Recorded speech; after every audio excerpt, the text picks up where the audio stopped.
Je voudrais être un peu solennel ce soir. Je pense qu'il n'est vraiment pas raisonnable d'autoriser l'épandage de produits phytosanitaires par drone, chers collègues. Alors, vous commencez par les produits, évidemment, de biocontrôle, mais en réalité, on sait bien que c'est un cheval de Troie. Pourquoi je voudrais être solennel? Parce que dans les années 60, Rachel Carson a écrit un livre qui s'appelle Le Printemps silencieux. Ça a permis d'ouvrir les yeux de pas mal de citoyens et de citoyennes américains et on a pu interdire les DDT.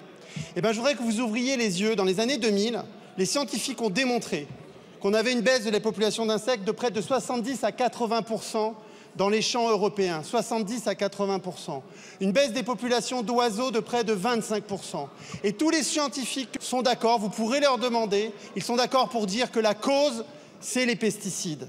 Ce n'est pas la seule cause, mais c'est la principale cause.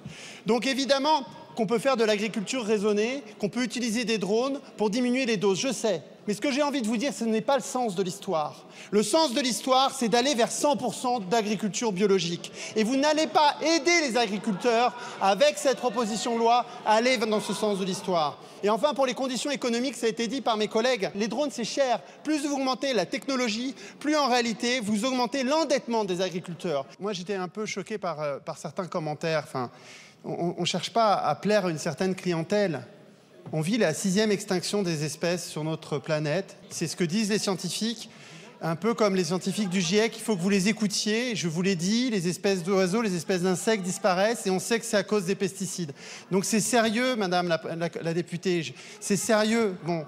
Alors cet amendement de repli s'oppose donc à la généralisation de l'autorisation de l'épandage aérien. Pourquoi? Et ma collègue vous l'a bien dit, parce que l'épandage aérien, ce n'est pas anodin. Et pourquoi on est contre? Parce que notamment l'ANSES reconnaît que pour l'instant, l'ensemble des expérimentations ne permettent pas de conclure. Et d'ailleurs, là, dans ce que vous venez de citer, Madame la Ministre, on voit bien qu'il y a dans certaines situations, de toute façon, quand l'indice foliaire est fort, c'est-à-dire que vous avez beaucoup de cultures très denses, en réalité, votre épandage aérien ne va même pas arriver jusqu'à la culture. C'est ce que vous venez de dire dans le rapport de l'ANSES. Donc, mais moi, ce qui me pose problème, c'est que vous prenez vraiment le problème par le petit bout de la lorgnette. Parce qu'en réalité, ce qu'on devrait discuter, c'est pourquoi nos cultures sont vulnérables aux pathogènes, aux ravageurs, etc. Et là, il y a des réponses qu'on pourrait donner, notamment sur la question des variétés qu'on utilise.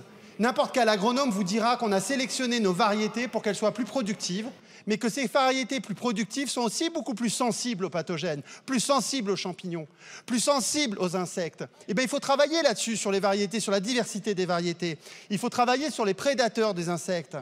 Et ça, c'est les haies qui permettent ça, c'est les oiseaux, et les oiseaux qui disparaissent aussi. Et donc, ce dont on a besoin, Madame la Ministre, c'est d'une grande loi qui réfléchisse à ça, pour aller vers l'agriculture biologique, qui retransforme notre agriculture. Et ça, les agriculteurs sont favorables à ça. Et c'est pas juste de mettre des drones. Les enjeux sont tels que discuter le problème avec l'épandage de pesticides par les drones, c'est pas sérieux, Madame la Ministre.